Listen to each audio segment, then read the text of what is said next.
आगे बढ़ते हैं। बीजेपी की सदस्यता लेने के बाद दिल्ली से ज्योतिरादित्य सिंधिया आज भोपाल आएंगे। सिंधिया शाम 4 बजे भोपाल पहुंचेंगे और एयरपोर्ट से रैली के साथ बीजेपी प्रदेश कार्यालय पहुंचेंगे। पंडित दीनदयाल, कुशाभाऊ ठाकरे, राजमाता सिंधिया, माधवराव सिंधिया की प्रतिमा पर माल्यार्पण भी करेंगे।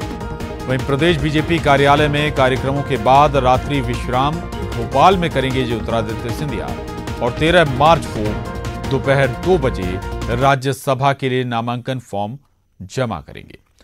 तो ज्योतिरादित्य सिंधिया, कल ही उन्होंने बीजेपी का दामन थामा है और आज ज्योतिरादित्य सिंधिया भोपाल आएंगे। सिंधिया शाम 4 बजे भोपाल पहुंचेंगे। एयरपोर्ट से रैली के साथ बीजेपी कार्यालय तक का वो सफर तय करेंगे, यानी कि उनके स्वागत की पूरी तैयारियां। एक बड़ी रैली आयोजित की जाएगी एयरपोर्ट से बीजेपी कार्यालय तक।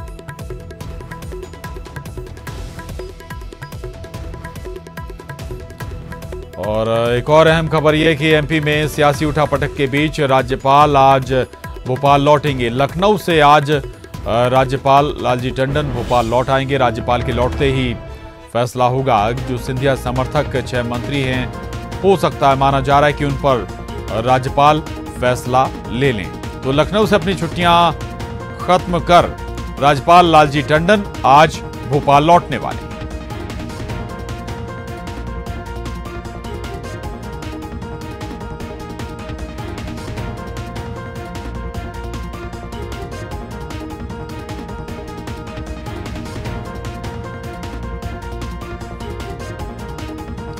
और एक और बड़ी खबर है, सिंधिया के भोपाल आने को लेकर बैठक होने जा रही है। बीजेपी ऑफिस में तैयारियों के मद्देनजर ये बताया जा रहा है कि बैठक होगी। करीब 10:30 बजे का समय तय किया गया है इस बैठक का।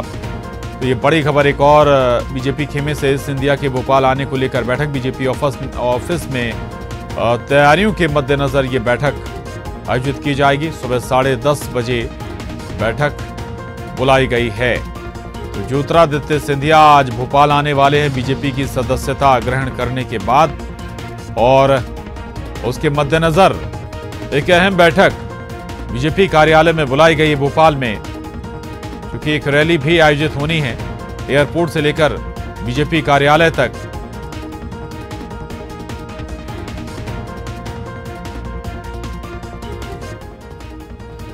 और इस वक्त रंजीता झा हमारे साथ दिल्ली से जुड़ रही हैं। रंजीता, बीजेपी का दामन अब थाम चुके हैं ज्योतिरादित्य सिंधिया, और स्वाभाविक है कि अब भोपाल की दौड़ लगने वाली है। और क्या कुछ इस वक्त हलचल उनके आवास पर है? कब तक वो निकलेंगे?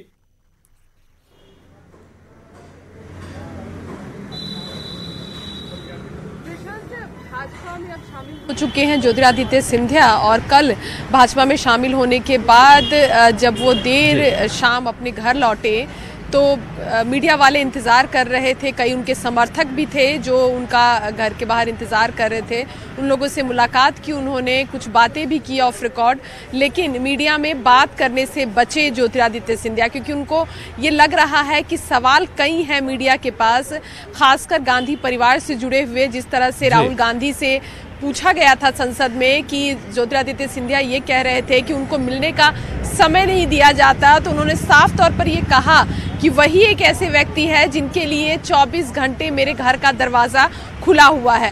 तो ये जो करवाहट थी, ये सिर्फ मध्य प्रदेश की राजनीति और कुछ नेताओं की, जो खासकर कहा जाता है कि दिग्विजय सिंह के साथ जो उनकी नाराज़गी रही है, जो हम कह सकते हैं कि सत्ता को लेकर, या फिर एक पारिवारिक रही है ये लड़ाई। माधवराव सिंधिया से ही लगातार जुड़ा हुआ ये मामला, और अब तक में यही कहा गया कि दिग्विजय सिंह ने ही इस तरह के परिस्थितियां पैदा की जिस वजह से उन्होंने बीजेपी का दामन थामा। तो तमाम सवाल थे, यही वजह है कि अभी वो मीडिया में आना नहीं चाहते, उन सवालों का जवाब नहीं देना चाहते। प्रशांत, मैं उनके आवास पर खड़ी हूं और मिनट टू मिनट जो कार्यक्रम है ज्योतिरादित्य सिंधिया का दिल्ली से भोपाल पहुंचने का, वो 2 बजे अपने आवास से रवाना होंगे। विशेष विमान से वो 2 बजे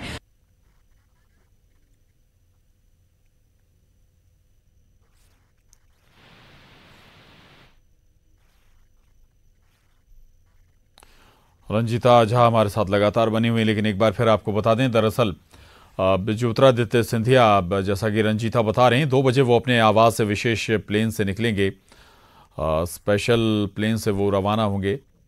घर से निकलने के बाद एयरपोर्ट पहुंचेंगे और वहां से चूंकि आज ज्योतिरादित्य सिंधिया को भोपाल पहुंचना है और भोपाल एयरपोर्ट से बीजेपी कार्यालय तक एक बड़ी रैली आयोजित की गई है। रंजीता हमारे साथ बनी हुई है। रंजीता, आप जिक्र कर रही थी कि मीडिया के पास कई सवाल जब होंगे जिनका जवाब या शायद उन सवालों से ज्योतिरादित्य सिंधिया फिलहाल बचना चाह रहे हैं, और कल भी जब उन्होंने बीजेपी की सदस्यता ली, जिक्र जरूर किया उन्होंने मध्य प्रदेश के हालातों का, देश में कांग्रेस के हालातों का, लेकिन किसी भी सियासत से जुड़े शख्स का, शख्सियत का नाम नहीं लिया। राहुल गांधी, सोनिया गांधी या मध्य प्रदेश के किसी भी कांग्रेस नेता का नाम नहीं लिया, और शायद वहीं से वो उस विवाद को खत्म करने की कोशिश कर रहे हैं।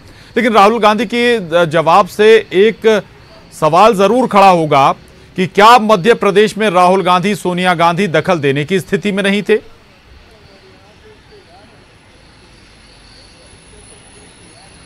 प्रशांत, देखिए, अमूमन ऐसा रहा है, क्योंकि अगर हम पास्ट रिकॉर्ड देखें, जितने भी नेता कांग्रेस से निकले हैं वो सीधा आरोप राहुल गांधी पर ही लगाते हैं कि राहुल गांधी मिलने का समय नहीं देते हैं, मीटिंग की बात करते हैं, लेकिन उनके पास समय नहीं होता है अपने प्रदेश के नेताओं से मिलने का। एक एक अपॉइंटमेंट के लिए लोगों को 12-12 दिन, 20-20 दिन का समय लेना पड़ता है। इंतजार ही करते रहते हैं कांग्रेस में नेता कि उनकी राहुल गांधी से मुलाकात हो जाए। लेकिन ज्योतिरादित्य सिंधिया के साथ मैटर थोड़ा अलग था।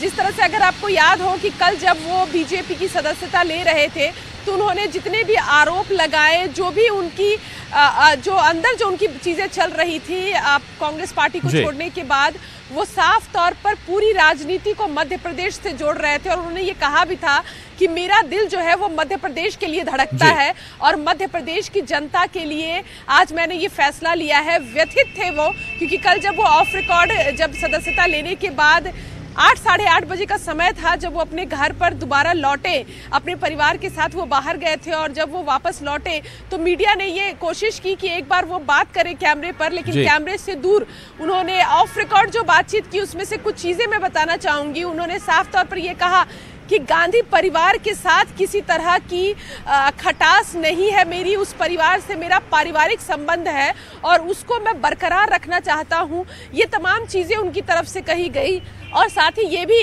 कि मीडिया में वो बात नहीं करना चाहते हैं, लेकिन अब वो कब वो समय आएगा जब वो मीडिया में बात करेंगे, क्योंकि सवाल कई है, क्योंकि कांग्रेस के नेता एक एक कर ट्वीट करके अलग अलग आरोप जो है वो ज्योतिरादित्य सिंधिया पर लगा रहे हैं। यहाँ तक कि उन्हें गद्दार तक कहा जा रहा है। जिस तरह से आपने भी जिक्र किया कि किस तरह से उनके पोस्टर पर कालिक पोती जा रही है, तो एक गुस्सा कांग्रेस के भी नेताओं में रंजीता, यही बात कांग्रेस के नेताओं में, यही बात की राहुल गांधी से उनके बेहतर संबंध रहे हैं और राहुल गांधी के साथ हमेशा वो सदन में नजर आते रहे हैं, उनकी बगल वाली सीट पर जब बैठे नजर आते रहे हैं, और हमेशा कह सकते हैं कि राहुल गांधी के सपोर्ट में वो खड़े रहे हैं।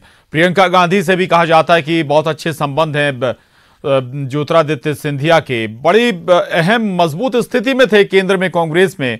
लेकिन सवाल मध्य प्रदेश का आ जाता है कि मध्य प्रदेश में उनके साथ जो हो रहा था, फिर वही बात कि क्या मतलब मध्य प्रदेश में ऐसी कांग्रेस हो गई कि वहां पर केंद्रीय कांग्रेस दखल नहीं दे पा रही थी, दिग्विजय और कमलनाथ लगातार जो कर रहे थे, जो फैसले ले रहे थे, या फिर लगातार मध्य प्रदेश में सिंधिया को दरकिनार किया जा रहा था। इस बात की जानकारी राहुल और सोनिया को नहीं थी।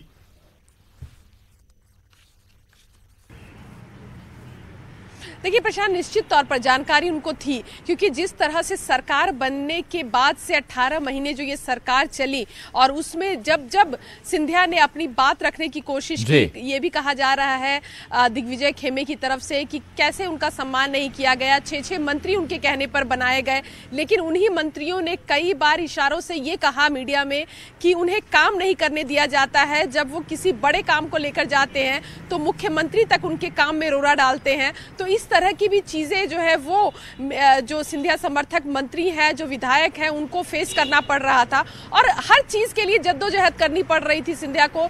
छोटे से छोटे फैसले के लिए भी टकराव की स्थिति पैदा होती थी प्रदेश में। ये पहली दफा नहीं है जब सिंधिया की नाराजगी सामने आई और उसके बाद उन्होंने ये बड़ा स्टेप लिया कि वो बीजेपी में चले गए। उससे पहले भी सरकार में कई बार इस तरह की चीजें आई, कई बार प्रदेश अध्यक्ष को लेकर फैसले पर रार होती रही पार्टी में। लेकिन समझना पड़ेगा प्रशांत कि आखिर मध्य प्रदेश में जो सत्ता में बैठे हुए लोग थे, चाहे वो कमलनाथ थे या फिर दिग्विजय सिंह थे, आखिर ये किस तरह का कॉकस था, किस तरह की रणनीति थी कि दिल्ली तक वो बात पहुंची भी, लेकिन उसके बावजूद भी जो ज्योतिरादित्य सिंधिया का दर्द था, जो उनकी बेचैनी थी, वो आला कमान तक नहीं पहुंच पाई। जब उन्होंने इस्तीफा दिया, ये बताया गया कि 9 तारीख का इस्तीफा उन्होंने सोनिया गांधी को दिया था, लेकिन उसके बावजूद भी 10 जो तारीख है उस दिन उनको पार्टी से बाहर निकाला गया, वो भी पार्टी खिलाफ गतिविधि के कारण।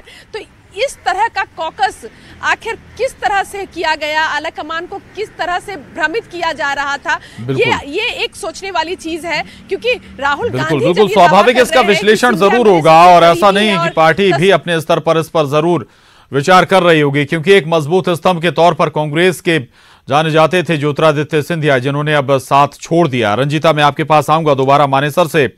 शंकर आनंद हमारे साथ जुड़ रहे हैं उस रिसोर्ट के पास जिस रिसोर्ट में बीजेपी विधायकों को रोका गया है। शंकर, क्या कुछ गतिविधियां अब इस वक्त चल रही हैं? स्वाभाविक है कि कम से कम एक हफ्ता तो विधायकों को यहां पर गुजारना ही है। शंकर,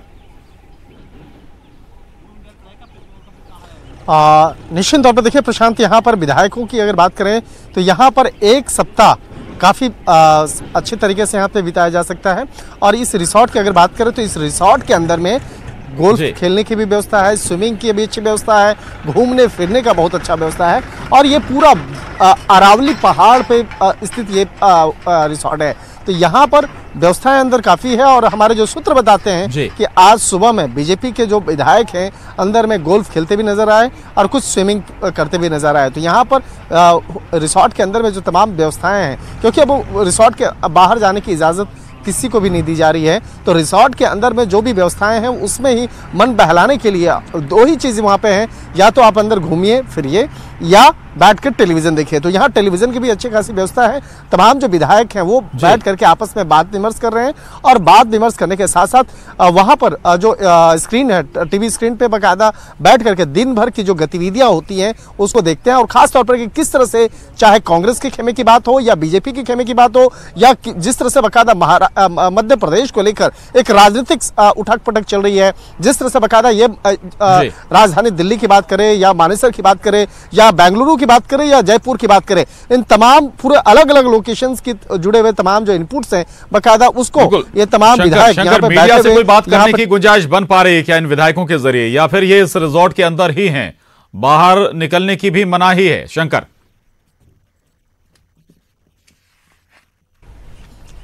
ना मीडिया अंदर जा सकती है ना विधायक बाहर आ सकते हैं। हालात यहाँ पर इस तरह से है। हमारे वीडियो जर्नलिस्ट नरेश जो है बकायदा वो आपको दिखाएंगे कि रिसोर्ट के कितने फासले पे हम लोग हैं। यहाँ पे देख सकते हैं जो मुख्य द्वार है, मुख्य द्वार से काफ़ी हम लोग दूर पे हैं और यहाँ रिसोर्ट के अंदर में, यहाँ पर जो आप मुख्य द्वार देख रहे हैं, यहाँ से तकरीबन 700 मीटर के फासले पर अंदर में वहाँ पर बकायदा स्थान बना हुआ है और यहाँ से तकरीबन एक तरह से कहा जा सकता है कई किलोमीटर में फैला हुआ ये दायरा है। और ये पूरा रिसोर्ट जो है, अगर इस इलाके की अगर बात करें तो ये पूरा जंगल के बीचों बीच है। ये यहाँ से मेवात का जो रीजन है, बकायदा मेवात इलाका वो स्टार्ट हो जाता है। तो यहाँ पर आम लोग जो जनरली यहाँ पे पहुँचते नहीं है। तो ये एक तरह से कहा जा सकता है विधायकों के लिए काफ़ी सुरक्षित और एक स्थान माना जा सकता है। और यहाँ पर कोई भी विधायक ना बाहर आते हैं, ना ही हम लोगों को अंदर जाने की इजाज़त है। किसी भी मीडिया पर्सन को अंदर औपचारिक तौर पर जाने की इजाज़त नहीं है। तो यहाँ पर हम लोग भी अपने सूत्रों के माध्यम से जुड़े हुए हैं जो विधायक हैं। तो विधायकों का हालांकि जो फ़ोन है बाकायदा वो सब फ़ोन उनके पास उपलब्ध नहीं है, लेकिन जिस तरह से यहाँ पर बीजेपी के तमाम विधायक हैं उनको अलग अलग ग्रुप में बांटा गया है। अलग अलग एक ग्रुप में बांटने के बाद यानी कि स्वाभाविक है चिंताएं बीजेपी को भी हैं कि कहीं उनके खेमे में सेंध ना लगा दी जाए, इसलिए इतनी कड़ी सुरक्षा, मीडिया को भी दूर रखा गया इन सभी विधायकों से। और जैसा कि शंकर बता रहे हैं कि उनके पास फोन भी नहीं है, यानी कि संचार के भी साधन उनके पास है नहीं। शंकर रहेगा हमारे साथ, रंजीता भी हमारे साथ बने हुए हैं एक छोटे से ब्रेक के लिए रुक रहे हैं, फौरन लौटेंगे।